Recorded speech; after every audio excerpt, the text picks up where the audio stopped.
Here's how you de-winterize your camper. So here's a hot water heater. Here's all the bypass valves. See, here's the cold water supply coming into the heater right here. So this valve right now is closed, so I want to open it, and that will let water come into the water heater.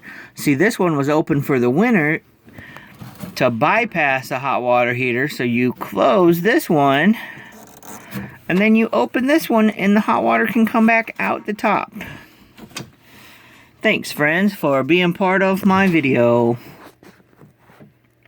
How to de-winterize your hot water heater.